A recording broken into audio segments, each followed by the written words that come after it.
If you think you're in Northern California when you're in San Francisco or Sacramento, keep going.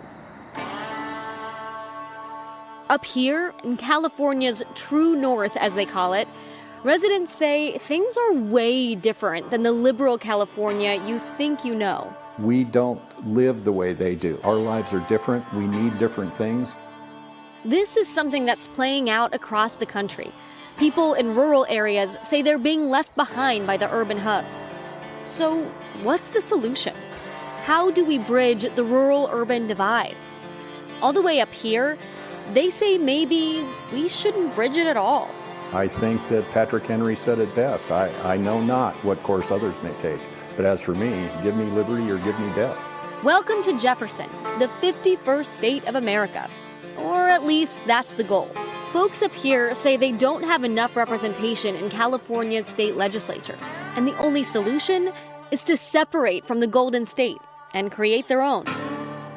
I'm actually from California. I grew up in San Diego, and this idea sounded pretty crazy to me. So I went back to my home state and drove north, way north. About 4 hours from the Sacramento airport is a town called Yreka in Siskiyou County. It's where I met Mark Baird. He's sort of the Thomas Jefferson of Jefferson. And that's Thomas Paine's Montesquieu called The Power of the Mob. William Blackstone, he said some rights are pre-constitutional. And it's not just because he's basically a founding father of this whole thing. Thomas Aquinas, Marcus Cicero. He's got the philosophy chops to match. Yeah, I'm just a fountain of platitudes here. Tell me about the state of Jefferson, about the people, the ideology, and the way of life around here. We want to separate from the state of California because we don't have effective representation in Sacramento. Our representatives don't care what we think, and we don't have the votes to make them. So explain to me how different this area is compared to the Northern California that most people think of. We're farmers, miners, loggers, ranchers, fishermen, and the state has been busy under the auspices of saving the world from global warming. We're surrounded by all the wealth in the world, and we're not allowed to touch any of it because of the spotted owl, the coho salmon, the yellow-legged frog, the Siskiyou toad, the red-legged frog, and I don't know, there's some kind of marmot that looks like a weasel that's protected too. So a lot of the challenges that you're talking about, other rural areas in this country face as well. Why is secession the answer? The governor of California is harboring and shielding illegal aliens. So immigration is a pretty big topic here. Immigration, illegal immigration is against the law. I mean, really, we pay $1 more a gallon than anyone else in the nation for gas. I don't drive 5 seconds to the store. Generation after generation says that something is wrong with the state of California. It doesn't represent all of its people. It doesn't give the people in rural California what they need. Really, the only long-term solution for us is to get away from those kooks. It's true there have been other attempts to split up California. This isn't even the only California secession movement happening right now. But the Jefferson movement has lasted longer than most of them. It got its start in 1941. Would-be Jeffersonians staged a mock border patrol that got a lot of media coverage for its time. But when Pearl Harbor was bombed a few days later, Jefferson was largely forgotten. This modern version of the movement kicked off in 2013. And this time, supporters say they're not going to give up. Because this has been tried many times, people say it can't be done. What we say is the fact that it's been tried so many times means something's wrong and it needs to be done. To say you're fighting an uphill battle is a bit of an understatement, but Sure. Walk me through how you are fighting this battle. Well, first of all, we have declarations from 23 counties recorded and submitted to the state legislature. So we were hoping for legislation out of that. We didn't get it, so we sued them. We sued the state of California in federal court. Not one single representative, not even our own, has ever made one phone call to find out what we want or why we want it. That's not representation.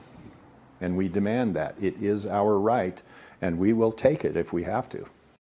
What Mark is talking about has happened before.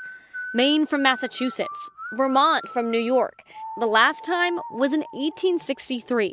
West Virginia from Virginia. That was during the Civil War. But traveling around this part of California, it's hard not to get swept up in the spirit of the Jefferson movement. The double-cross flag flies along the highways. Gear is sold at gas stations. There's even State of Jefferson wine.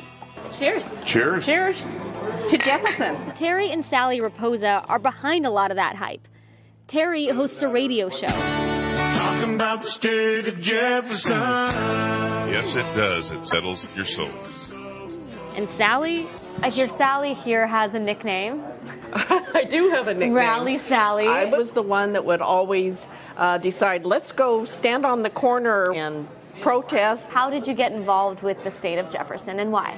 Well, we had a group here called the Reading Patriots, a local Tea Party here, and we've been doing it since 2009, and this was 2013 when Mark came to us, and so we knew that we could get the word out, we could help him. What was the mission or the goal of the Reading Patriots? To preserve liberty.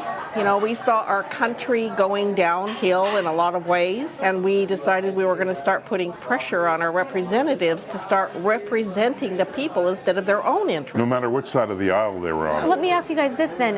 Why is a separate state the answer rather than what you were working towards before, which was having your voices heard, increasing representation? So I want you to stay with me here, okay? All right, I'll bear with you. Stay with me now. 417,000 people in 1862, 40 senators and 80 assemblymen. We fast forward to now, adding 39.5 million people, and we have 40 senators and 80 assemblymen. How you fix that? There's only two ways. You make the area smaller, or you increase the representation in the area that you have. It's that simple. He's not wrong. California does have the smallest ratio of state legislature seats per people of any state in the union. That doesn't mean that everyone wants to split from the state, though. And people outside the movement don't really take it very seriously. The state of Jefferson has a map on their website with about 23 counties that they say support a separate state. Now, do you think that's representative of the amount of support they have around here? Of course it isn't. Mike is part of the Keep It California movement. They dispute the amount of support the state of Jefferson folks say they have. You know, I mean, this is Wednesday. This is when all the Jefferson people are supposed to wear their Jefferson clothes, their little green and yellow hat. How many people in this restaurant do you see wearing Jefferson things? They're not as popular and they're not as thick as they try to make out. What's your take on the state of Jefferson? My brother, who lives in Southern California, Apple Valley, he has 2 Republican representatives in Sacramento, right? My state senator and his state senator represent almost exactly the same amount of people. We have the exact same representation. It seems like what Jefferson people are upset about is that their representative gets outvoted.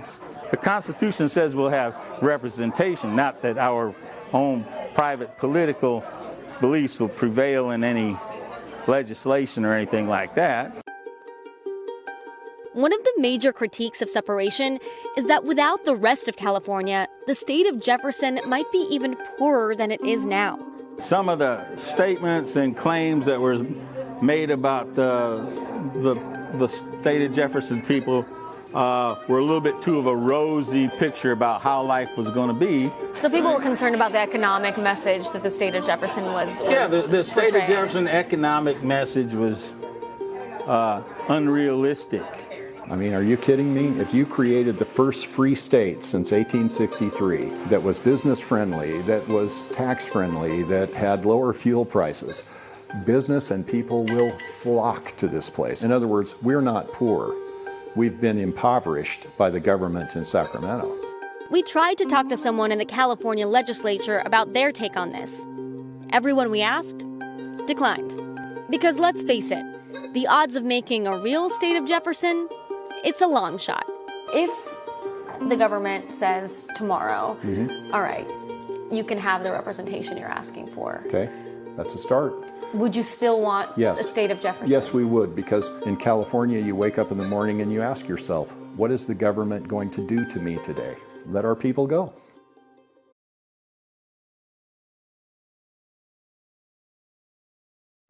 Hey, NBC News viewers, thanks for checking out our YouTube channel. Subscribe by clicking on that button down here and click on any of the videos over here to watch the latest interviews, show highlights, and digital exclusives. Thanks for watching.